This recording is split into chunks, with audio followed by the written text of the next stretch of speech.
I'm not designed or wired by God to do anything small. I met a man and the person was trying to ask me out like he wants to marry me. We had a conversation and he said that he cannot marry a woman richer than him. And that was the end of the story. When people ask me why I married my husband, I always said it was someone that I knew would allow me to do anything I wanted to do. I don't want to be who you knew me to be, what I did last year, even what I did last month. It's already past. What I did last month is past. Whatever I had achieved 2 months ago is gone. My goal is impact. I train over 200 people free. I got sponsorship for them. I don't want to remain in my past. I don't want to be defined by my previous achievements and keep asking myself, what's the next big thing I can do? I've opened first studio, opened second studio, opened third studio. I've decided I want to do real estate. The purpose is still there. What you did yesterday, past tense. What are we going to do tomorrow? That's what you keep on striving towards achieving. And if you've achieved something, my question is, TMO, what's the next big thing? How was the mind of TMO as a child? I knew that I wanted to do big things. I don't think any successful person will tell you they went about it alone. Consciously or unconsciously, they had a mentor. Before I started my business, I bought Dr. OLUMIDE's Real Estate Executive Masterclass. Wow. When I was getting into real estate, I knew that I could not do this without having mentorship. I needed wisdom. My first commission I paid for Real Estate Executive Masterclass 2021. It was a big thing to say that we can fly. It's a big thing to say we can go into the space, to have satellites, and from one space here, I can be seeing what they're doing in China, doing in Dubai, doing everywhere around the world. That was some people expressing the God-given ability to do big things. I didn't know how. I didn't know how, but I knew I had to.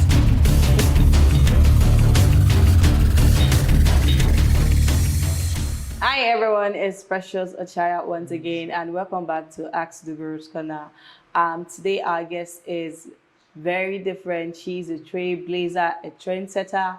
I usually say she's one woman to always look up to, very admirable, and she's a person of Dr.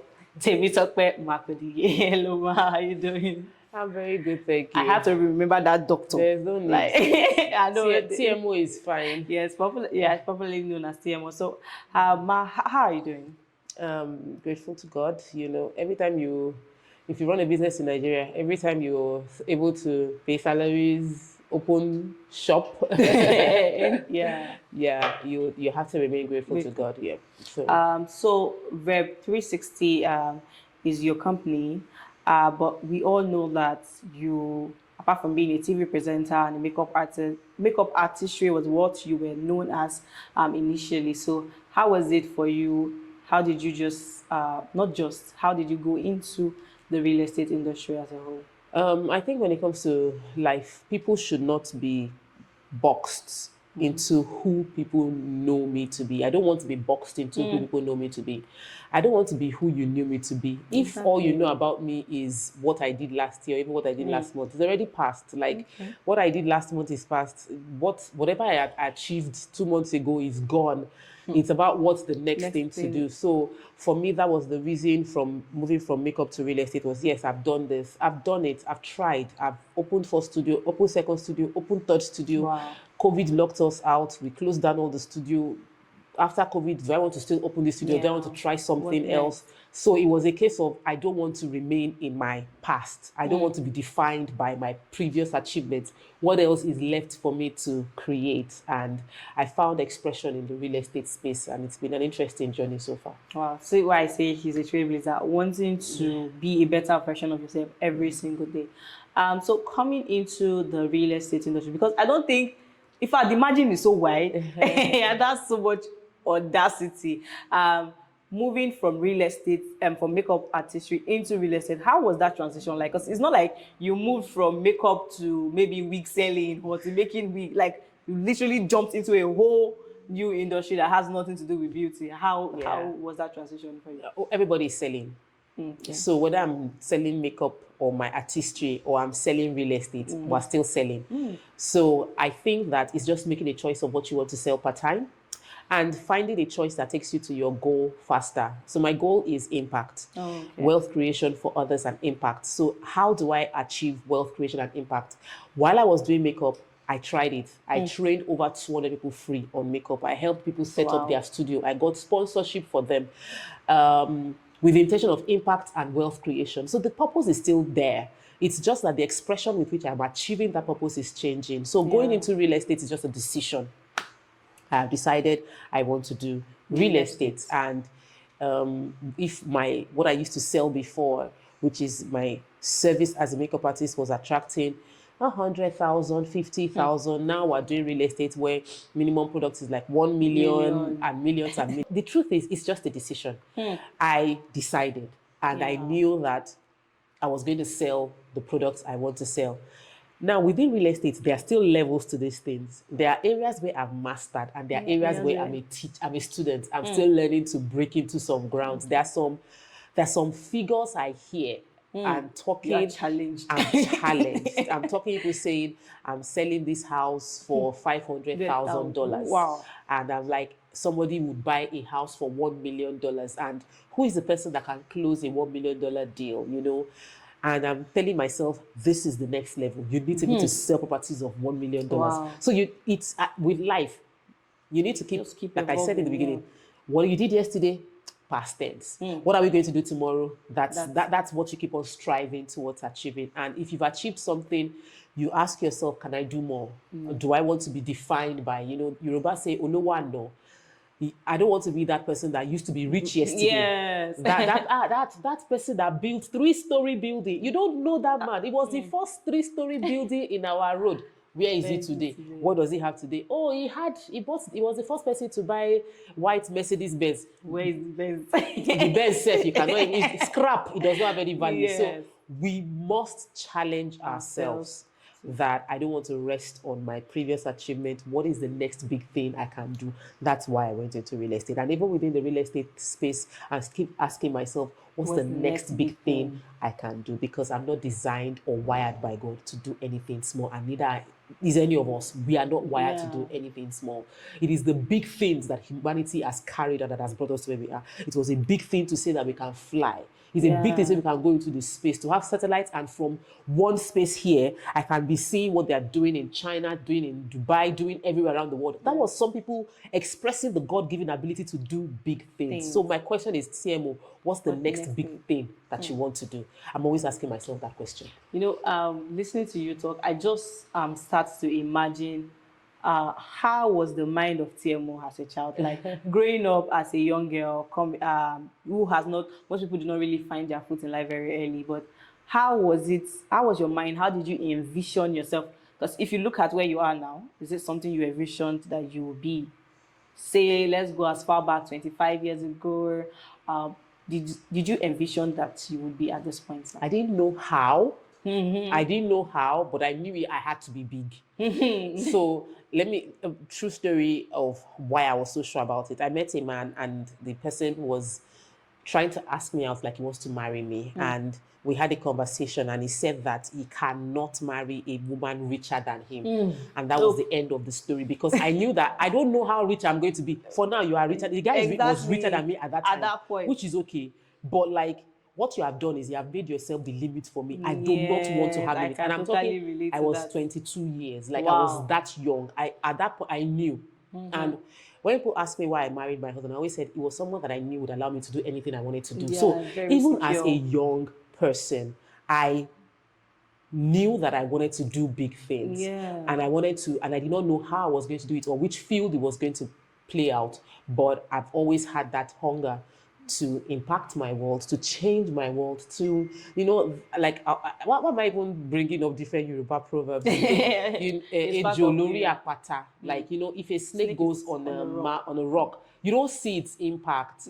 I don't want to be that kind of person. I don't want to be the person that after you come and you go and then nobody knows statistics. 20 people were born in 1985. You are part of that 20. You are part of that 20, and then 100 years later, some of them died at 50, some of them died. You are just some. There are some people in this world that after hundreds of years they've died, we're either reading their book, we're watching, we're learning something from them because they left impact. So that is the way I've always wanted to live my life. And I'll tell you for a fact that I don't even think that, I think there's still a whole lot more to come. And I'm constantly challenging myself today. So back to your question, did I always feel like 25 years ago, I was going to be doing something amazing I would even say I'm underplaying the kind of things I felt I'll be doing by Wow. now. Yeah.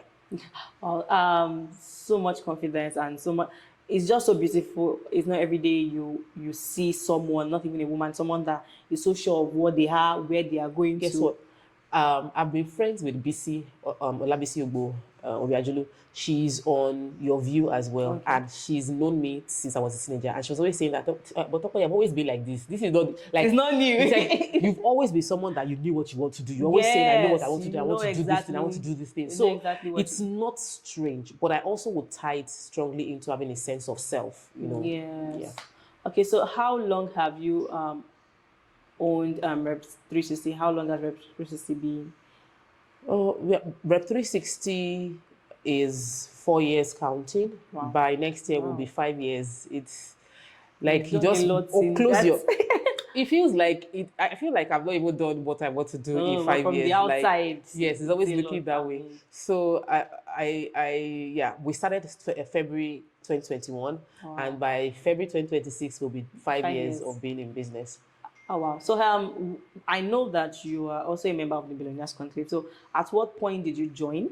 Was it during when Our founding partners. Foundation Stone? Foundation.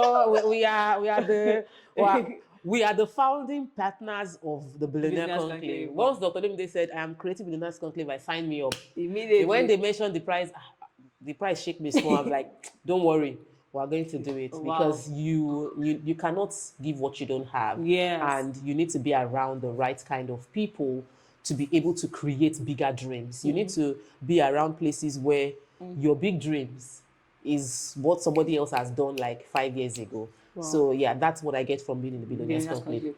So how has the mentorship, because Dr. Olumide will always say that you have 3 ships that would help you in life: internship, mentorship, and there's another one.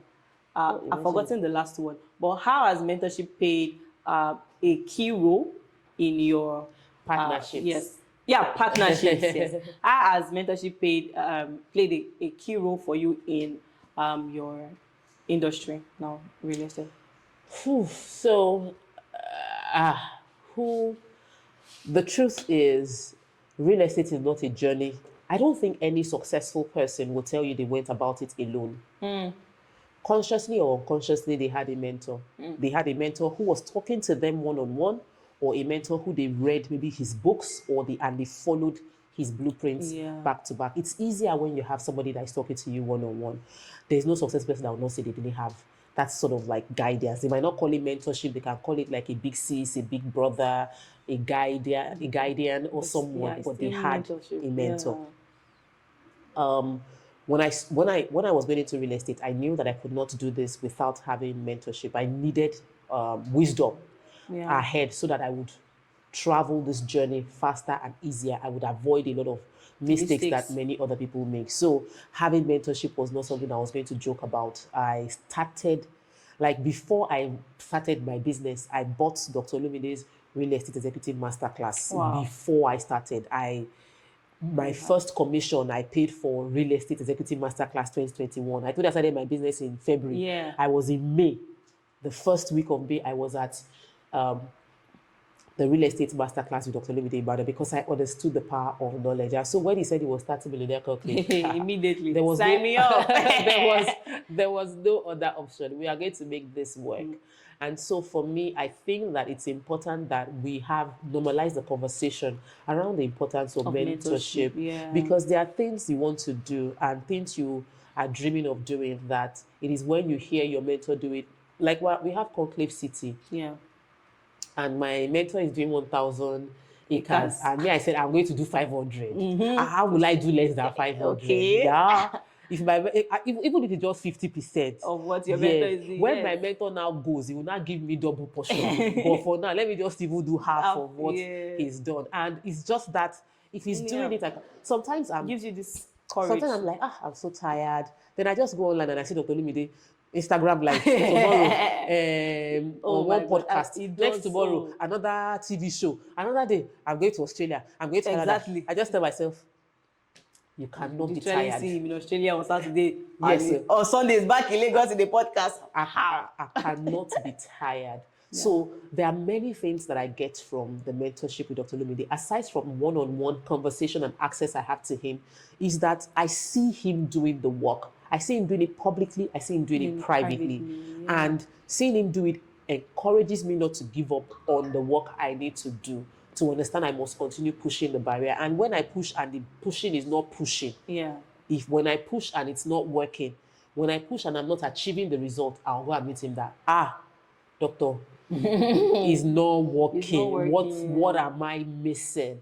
And in those moments, I get inspiration, wisdom, or just even comfort. Yes, because sometimes you just hear someone that has been there and say, don't worry, I went through this. And don't and worry. to actually play out. Don't worry, you will overcome. Sometimes that's all you need to hear. You just want to tell you that it will be fine.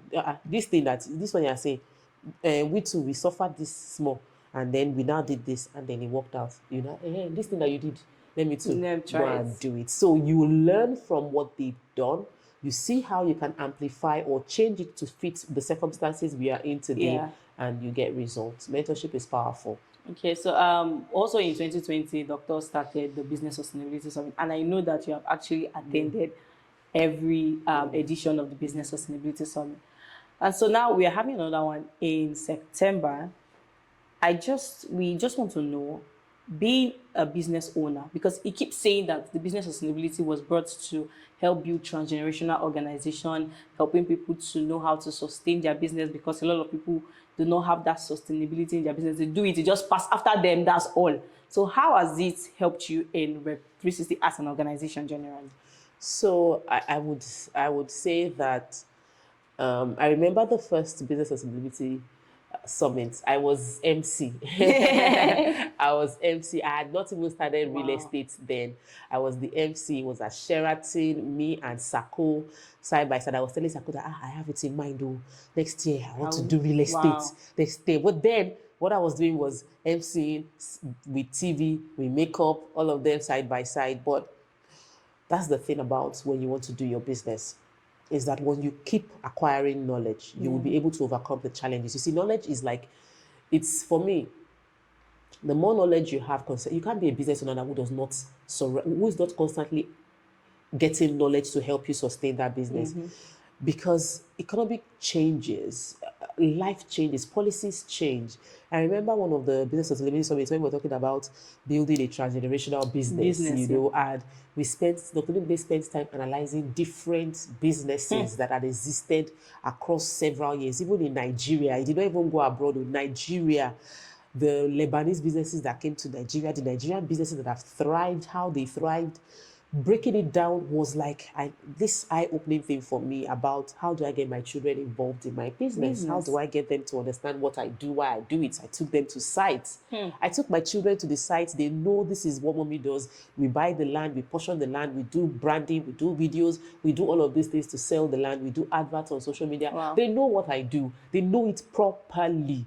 So, and that was because I wanted them to already start developing interest in what I'm doing. That is not, it wasn't by chance. It was because after attending the summit, I knew that it was important. Another thing that I learned from attending several editions of the Business Sustainability Summit that I'm implementing in my business is finance.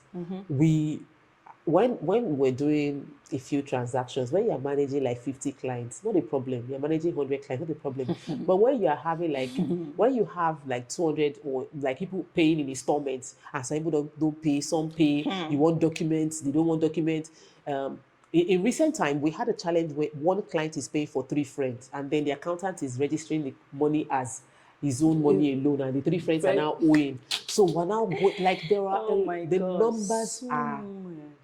You've written receipts to then discover the money did not enter your account. Like your account, I'm like, real estate is accounts and sales. 2 things, because when you sell, you bring in money. If you manage the money, you increase the ability to sell. Those 2 things are very important. And it was from Business Sustainability Summit that I was able to identify these are crucial parts. There were times where it brought lawyers to teach us, brought business owners who have traveled this journey to share knowledge with us. So I feel that in my business, I cannot even say this is, maybe it is Business Sustainability Summit 2021 I get this one from, or maybe it was in the one for 2022 I got the information from. But you know, when you acquire this knowledge, it just enters into your subconscious. It's like it enters into your server. Yes. And the day you need it, you just call it out. You don't You can't even know where it exactly You- came. you just- So that's you- why you keep coming back for more. Exactly, because once you just open your mouth, one principle just drops, and you're wondering, where did I get this hear principle this? from? Like, It was from oh. one of those conferences. So I would always show up for any event by Dr. OLUMIDE EMMANUEL, and in particular, if you run a business, you should be attending programs tailored to help you sustain your business.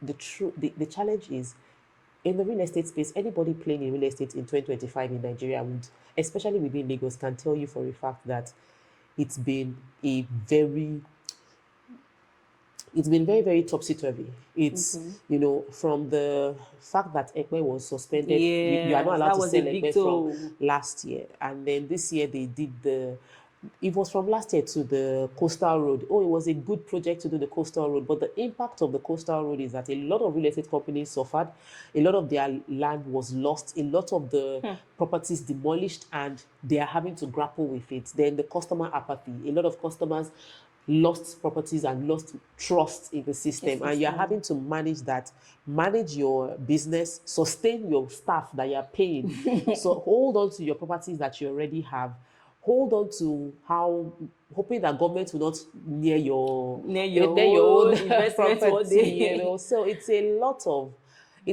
of ups and downs, and you need to have a level of resilience that comes from knowledge. It is what you have consumed that will sustain you. If you spend your entire life eating fast food, when you get old, you would see that you are unable to stand because you're harboring a lot of sicknesses and diseases. But if you spend your time as a business owner not investing in cars and fluffs, but investing in knowledge, when the challenges come, you're like a house built on a rock. Yes, wind, try yourself, thunder, rain, Because it's in you, sun, anything that happens, because I am built on a rock, and that rock is the knowledge I keep acquiring. For every time you acquire knowledge, you're like pouring more like granite and gravel and iron into your foundation to make it stronger, so you are able to deal with challenges, whatever it is, because challenges will come, but you are able to manage it better because you have gotten knowledge.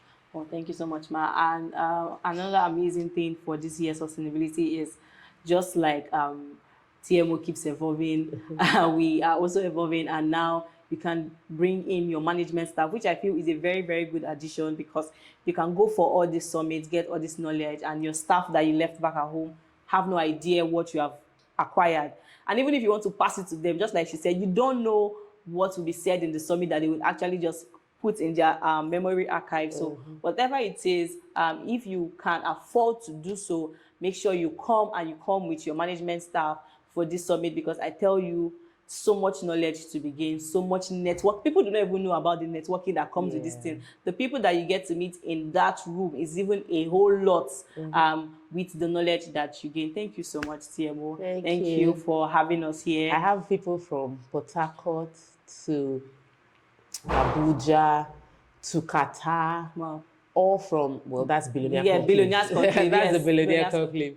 Yes, Even we have people from, I think, about 6 continents or so inside billionaires conclave. But I'm seeing people that even have relationship with. I'm doing a job with someone from, like my current ajo, I have someone from Port Harcourt, I have someone from Ibadan, I have someone from Abuja in the ajo, and we're doing it together, and it is successful because we've gotten a community. So friends that are like minds, attend conferences like this, attend the business sustainability summit, and you will meet the right kind of friends, the right kind of sisters, the right kind of brothers, that when you are having conversation, it is about how you're having breakfast. What are you saying?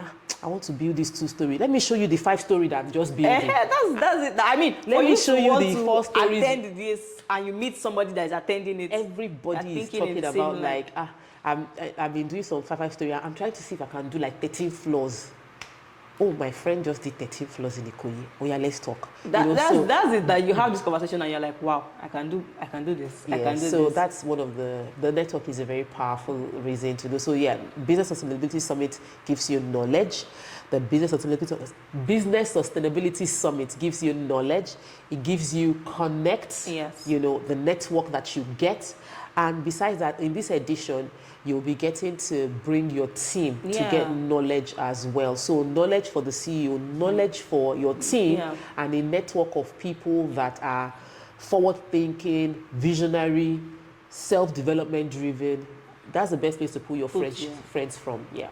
Thank you so much, Ma. Thank you. I enjoyed this session so much. I will be looking out for where TMO starts our mentorship platform. Honestly. Though you are getting there. Little by little. Thank you so much. As you all know, this is my CSTV Global. Follow us on Instagram, on Facebook, on X. And please subscribe on YouTube, turn on your post notification, because we'll have so many more of these interviews coming. Also, TMO, where can people find you if they want to? TMO Speaks. TMO Speaks on Instagram, TMO Speaks on x.com, TMO Speaks 360 on TikTok.